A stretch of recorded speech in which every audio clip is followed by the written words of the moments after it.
Hello दोस्तों, पसंद मैं चला यूनिक में आपका स्वागत है।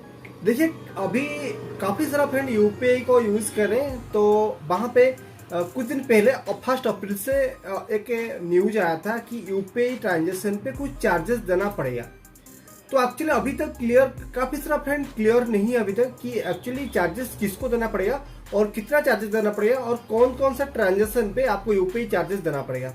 तो वीडियो कंप्लीट देखिए। अगर आप भी यूपीआई यूज़ करते हैं, कोई भी यूपीआई प्लेटफॉर्म यूज़ करते हैं अपना पेमेंट करने के लिए, तो वीडियो कंप्लीट देखिए। आपको पूरा समझाऊंगा मैं एक्चुअली यहाँ पे किसको यूपीआई चार्जेस देना पड़ रहा है और कितना ट्रांजेक्शन पे देना पड़ रहा है। तो कंप्लीट वीडियो को बने रहिए। स्टार्ट करते हैं। वीडियो स्टार्ट करने से पहले छोटा सा रिक्वेस्ट है, अगर आप हमारे चैनल पे नए तो प्लीज़ वीडियो को लाइक, मेरे चैनल को सब्सक्राइब करिए और नोटिफिकेशन बेल को क्लिक करिए क्योंकि जब भी हम नेक्स्ट वीडियो अपलोड करें उसका नोटिफिकेशन आप आ जाए और वीडियो पहले देख सके।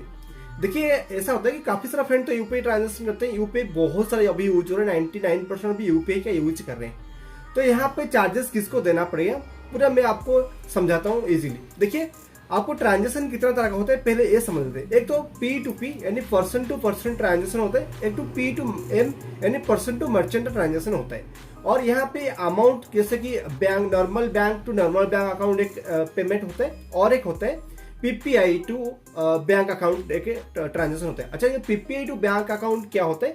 एक जैसे कि आपका कोई वॉलेट है, जैसे कि वॉलेट में अगर आप कोई भी वॉलेट यूज करते हो और वो वॉलेट कंप्लीट केवाईसी है, तो आरबीआई ने बोल चुका है अगर किसी का भी वॉलेट हो कंप्लीट केवाईसी हो तो वो उसी वॉलेट से अपने कोई भी बैंक अकाउंट हो कोई भी क्यूआर कोड स्कैन करके पेमेंट कर सकते हैं। तो पीपीआई का मतलब ये होता है प्रीपेड पेमेंट इंस्ट्रूमेंट होता है। तो एक prepaid payment instrument to bank account होता है। तो आपको यहाँ पर कोई पर्सन टू पर्सन चार्जेस नहीं देना पड़ेगा। जैसे normal bank to normal bank transaction करें तो वहाँ पे कोई भी ट्रांजेक्शन चार्ज आपका नहीं है। और आपको पर्सन टू मर्चेंट पेमेंट करें, अगर आपको कोई नॉर्मल बैंक अकाउंट से कोई भी बिजनेस क्यूआर कोड को स्कैन करके पेमेंट करे तो वहाँ पे भी आपको कोई भी चार्जेस देना नहीं पड़ रहा है। मगर अगर आपके पास पीपीआई है यानी कोई भी वॉलेट है, कोई भी वॉलेट फुल केवाईसी वॉलेट हो और वो वॉलेट के यूज करके आप कोई भी पर्सन को पेमेंट करते हैं, वॉलेट टू कोई पर्सन को पेमेंट करते हैं, तो वहां पे भी आपको चार्जेस देना नहीं पड़ रहे हैं। अभी चार्जेस कहाँ पे देना पड़ेगा? अगर आपके पास कोई वॉलेट है जैसे कि पीपीआई कोई है और आप कोई भी बिजनेस क्यूआर कोड को स्कैन करके पेमेंट करें तो वहां पे चार्जेस देना पड़ रहा है। अभी चार्जेस किसको देना पड़ रहा है ये भी हम समझेंगे। अभी चार्जेस कहाँ कितना देना पड़ेगा? देखिए, अगर आप 2000 से ऊपर ट्रांजेक्शन करते हैं तो आपको 1.1% तक चार्जेस देना पड़ रहा है। तो मगर अगर आप एक यूजर हैं, आप पेमेंट कर रहे हैं कहीं पे भी, अगर आपके पास सोच लीजिए आप अगर आपके पास बैंक अकाउंट है तो bank account to bank account आपको कोई भी चार्जेस देना नहीं पड़ेगा।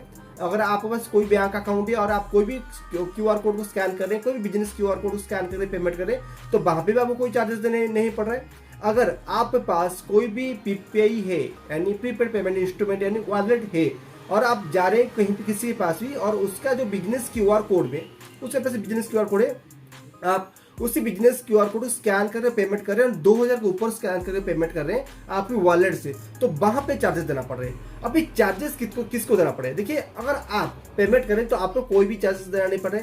चार्जेस किसको देना है? जो पेमेंट रिसीव करे, जिसके भी बिजनेस क्यूआर कोड है, जो मर्चेंट है, जिसका अकाउंट है, उसको ही चार्जेस लगने वाला है 2000 के ऊपर 1.1% तक। तो अभी आप समझ लीजिए, अगर आप यूपीआई ट्रांजेक्शन कर रहे हैं तो आपको कोई भी चार्जेस नहीं देना पड़ रहा है। अगर आप यूपीआई ट्रांजेक्शन करें, जितने भी मर्जी यूपीआई ट्रांजेक्शन कर लीजिए, आपको कोई भी चार्जेस नहीं देना पड़ रहा है। जैसे कि आपको पता है यूपीआई का ट्रांजेक्शन लिमिट होता है, वो लिमिट तक ट्रांजेक्शन कर सकते हैं, तो आपको कुछ भी ट्रांजेक्शन चार्जेस नहीं देना पड़ रहा है। या जो भी पेमेंट रिसीव करे आपसे उसको भी कोई चार्जेस नहीं देना पड़ रहा है। मगर यहाँ पे अगर कोई भी बिजनेस क्यूआर कोड होगा किसी का भी, तो उसका बिजनेस क्यूआर कोड में अगर आप वॉलेट के थ्रू पेमेंट करते हैं 2000 के ऊपर तो उसको 1.1 तक चार्जेस लगेगा, बैंक इंटर चार्जेस।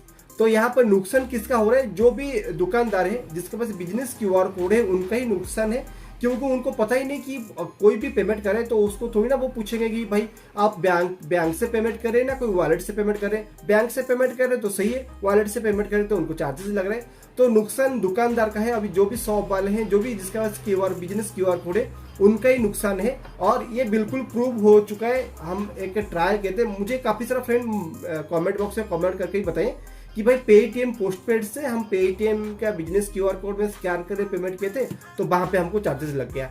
जो भी पेमेंट हमारा बैंक अकाउंट में आया, जैसे बिजनेस क्यूआर कोड में रिसीव किया और बैंक अकाउंट जब भी आया तो उधर हमको 1.1% चार्जेस लग गया। तो यहाँ पे चार्जेस लग रहा है और ये बिल्कुल सही बात है। हर किसी को चार्जेस लग रहा है, जिसके पास बिजनेस क्यूआर कोड है और वो वॉलेट से पेमेंट रिसीव करे 2000 के ऊपर, तो उनको चार्जेस लग रहा है। तो पूरी बात समझ आ गया। अभी 2023 में जो भी आरबीआई ने, एनपीसीआई ने नया यूपीआई का रूल लाया है यूपीआई चार्जेस को लेके, आपको बिल्कुल समझ आ चुका होगा। मैं आपको इजीली समझाया हूँ। फिर भी अगर आपको समझ नहीं आता तो आप मुझे कमेंट बॉक्स में फिर से कमेंट करके पूछ सकते हैं या कोई जानकारी ले सकते हैं मेरे से। एक कंप्लीट वीडियो था कि यूपीआई ट्रांजेक्शन चार्ज किसको लग रहा है और कैसे लग रहा है और किसको देना पड़ रहा है, तो पूरा समझ आ गया होगा। तो मिलते हैं नेक्स्ट वीडियो में और कुछ नया बात और कुछ नया ट्रिक के साथ।